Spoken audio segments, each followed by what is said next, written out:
छोड़ के बांध गए गंदी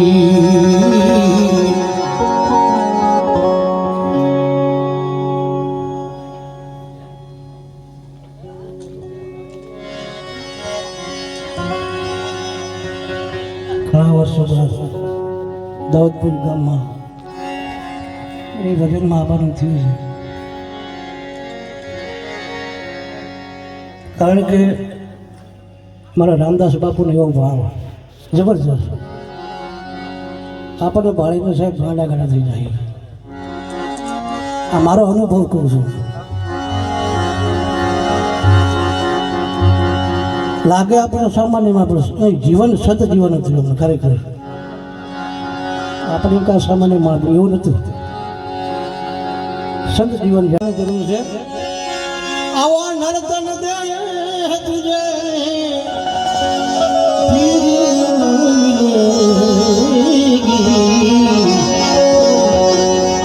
बना बनी पीर प्याब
જમાના ને મુબારક હો, હું પરખું પાપ ને મારા, મને એવા નયન દેજે, ખુશી દેજે જમાના ને મને હરદમ રુદન દેજે.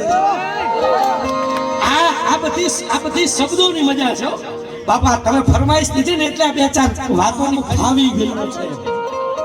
બધી ગઝલો સાંભળી હશે પણ આ નહીં સાંભળી. જમાનાને કેજો ના હેરાન થાય, હવે કેદમાં આમ ફાવી ગયું છે અને જખમ પહેલાના બધાય જૂના થયા છે. એક દીકરી છે પોતાના ગામના એક વ્યક્તિને વાત કરે છે સાહેબ. હું આ એમને ખાલી આ કઈ એમણે ફરમાઈશ દીધી નથી માંડીને બેઠો.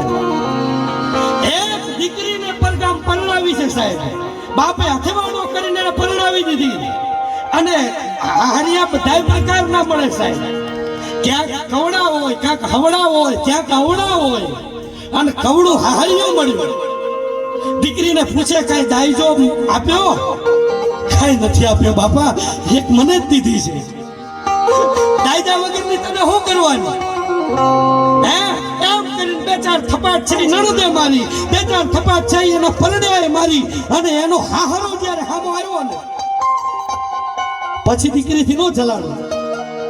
બે હાથ જોડીને કીધું તમારે માનવી હોય એટલી મારો, હું મરી જાઉં એટલી મારો, પણ તમે જો એમ ઈચ્છતા હો ને કે તું તારા બાપના ઘેર જતી રે, હું મારા બાપના ઘેર આજે નહીં જાઉં, કાલે નહીં જાઉં અને પરમદીએ નહીં જાઉં, કારણ કે મને મારા બાપની ઇજ્જત વાલી છે. દીકરીને સાહેબ ઢોર માર માર,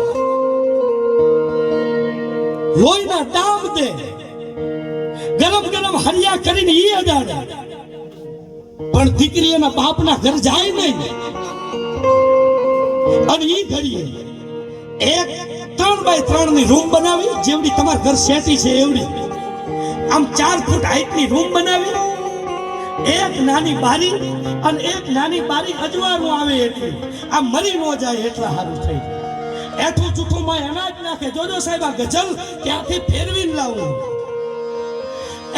એઠું જૂઠું અનાજ નાખે, દીકરી મરી ન જાય એટલે ખાલી કંટાળીને દીકરી છૂટાછેડા આપી દે. ભાઈનું બીજો લગ્ન કરાવીએ અને ભાઈના બીજા લગ્ન થાય ને એટલે બીજી ભાભી લાવીએ અને બીજી ભાભી આવે ને એટલે હારો દાઈજો લઈને આવે ને આ નણંદને ઈડ્યો લોભ. આ વાત હું ખાલી ઉદાહરણ કરું છું વરદેવભાઈ, પણ એવા કેટલાય પરિવારો, એવી કેટલી દીકરીઓ એક દાઈજા હારું ઉજળ થઈ ગયાના દાખલા છે સાહેબ. આ વેદના મારા એકલાની નથી, આ સમાજની વેદના છે. તને આ આપ્યું, તને તે આપ્યું, આ લગ્નનો મંડપ આવો કર્યો, આવો મંડપ તે તારે હોતો હશે. ઈ ત્યારે સાહેબ મારું ઈ કહેવા વાળાને, ઈ કાન પંપેણી કરવા વાળાને બે હાથ જોડીને એટલી જ પ્રાર્થના છે કે ખાલી એના બાપને એકવાર જઈને પૂછી લેજો કે કેટલા વીઘામાં શું વાયું તું, એટલે તું આ તારી દીકરીનો અવસર કરે છે, એકવાર પૂછી લેજો. એકવાર એને ઈ પૂછી લેજો કે તાન કઈ થયું તું કે ગંજમાંથી વ્યાજવા લઈ આવ્યો છે અને તારી દીકરીનો અવસર કરે છે. અને ઈ ઘડીએ બરોબર 3x3 ની રૂમમાં દીકરી બેઠી છે અને એના ગામનો એક ઢોલી નીકળ્યો છે. આમ બરોબર આમ ઢોલી નીકળ્યો અને પિયરિયાનું ખાલી પાંદડું દેખાય ને તોય દીકરીની આંખો ભીની થઈ જાય. ભલા માણા એનું ખાલી પાંદડું દેખાય અને આ તો એના ગામનો ઢોલી રખેવા નથી. અહીં આમ નીકળ્યો, આમ આમ આમ નીચો કરી જોયો છે મારું મામો, છે મારા પિયરિયા. આમ હાથ નાખતા તો નખાઈ ગયો, પણ એ જ ઘડીએ એને પાછો વિચાર આવ્યો કે આને જો ખબર પડી જાય ને કે મારી આ દશા હે મારા બાપનું શું થાય. અને એ ઘડીએ જોજો સાહેબ એ વ્યક્તિ અવાજ ઓળખી ગયો, પાસે આવ્યો. એ 3x3 ની ઓયડીમાં 1x1 ની ઈ બારીમાંથી નીચવું કરીને જોયું, તું મોહનભાઈ ની દીકરી? ના, મોહનભાઈ ની દીકરી નથી. બેટા તારો અવાજ ઓળખી ગયો, બેટા હું તને ઓળખી ગયો, તું મોહનભાઈ ની દીકરી છો, મેં તારા લગ્નમાં ઢોલ વગાડ્યો છે, બેટા હું કેમ ભૂલું? કે નહીં બાપુ હું ઈ નથી હો, તમારી કાંઈક ભૂલ થાય છે. કે મને ભલે 70 વર્ષ થયા પણ મારી આંખો કોઈ દી મન દગો ન આપે, તું મોહનભાઈ ની દીકરી છો. હજી આ ચર્ચા થાય ન થાય અને ઈ જ ઘડીએ ઈ વ્યક્તિએ કીધું કે તારી આ દશા કે બાપુ જે છે ઈ પણ હવે તમારા બાપને કઈ કહેતા નહીં હો તમે મારા બાપને કઈ આ કહેતા નહીં મારી આ દશા મારો બાપ સહન નહીં કરી શકે કે તો તારા બાપને કઈ સંદેશો દેવો છે અને ઈ ઘડી આ દીકરી બોલી છે ઈ સાહેબા કચ્છના અમદાવાદનો કવિ ઘનશ્યામ અત્યારે તો કોરોનામાં દેવ થઈ ગયો પણ એને લખેલી આ રચના દીકરી છે એના બાપને એક આ ઢોલીના આધારે એક પત્ર કેવડાવે છે જમાનાને કેજો ના હેરાન થાય હવે કેદમાં આમ ફાવી ગયું છે સાહેબ આ કલ્પના જુઓ કવિની જમાનાને કેજો ના હેરાન થાય અને હવે કેદમાં આમ ફાવી ગયું અગ્નિ નહીં આપો ને તોય ચાલશે હવે આ તો દેહ હાવ બળી ગયો છે સાહેબ હવે આ બળેલા દેહને અગ્નિ નહીં આપો તોય ચાલશે હવે આમ નામ આ દેહને આમાં ભંડારી દેશો ને તોય ચાલશે સાહેબ હવે આમાં ભંડારી દેશો આ એક ખાનદાન બાપની દીકરી એમ કે છે કે કદાચ હું મરી જાઉં ને તોય આય નાય મને અગ્નિ સંસ્કાર કરી દેજો બાકી મારા બાપની ઇજ્જત આબરૂ એનું નાક એનું ખાનદાન લઈ અને કોઈ દી જો પાછા પગે મારા બાપના ત્યાં આવું ને તો હું કોઈ દી મોઢું ખાધે એવી નો રહું ભલા મારા મોઢું ખાધે એવી નો રહું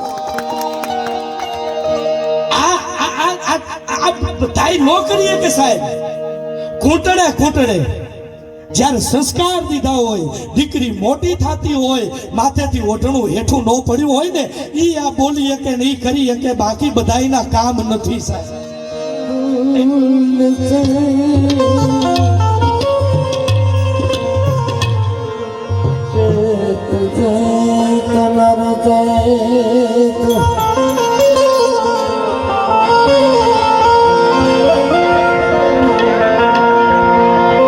કારણ કે જાનાર હતા ઈ જાતા રે પણ સદગુણ એના સાંભળે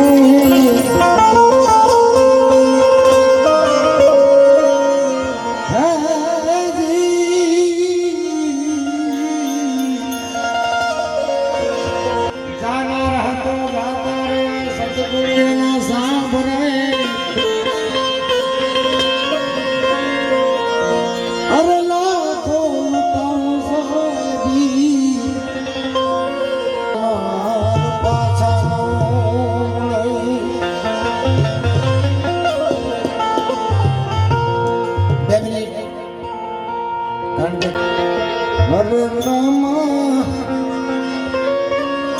હે રામા હરે રામા રામ રામ સીતારામ રામ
કસ્તુરીને કેવડો લઈને વાલા મારો તે રમણ કરે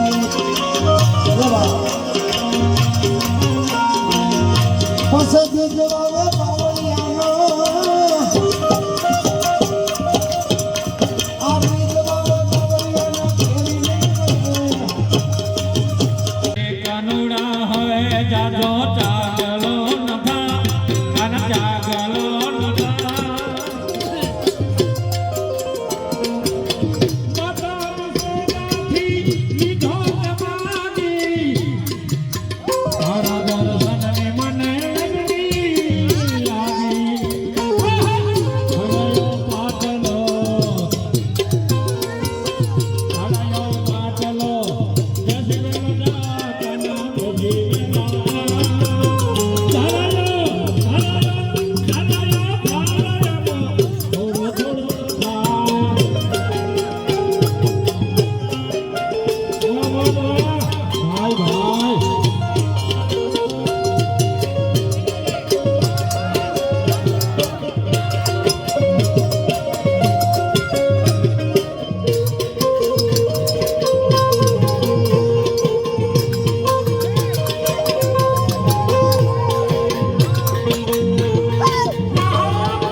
હું કાના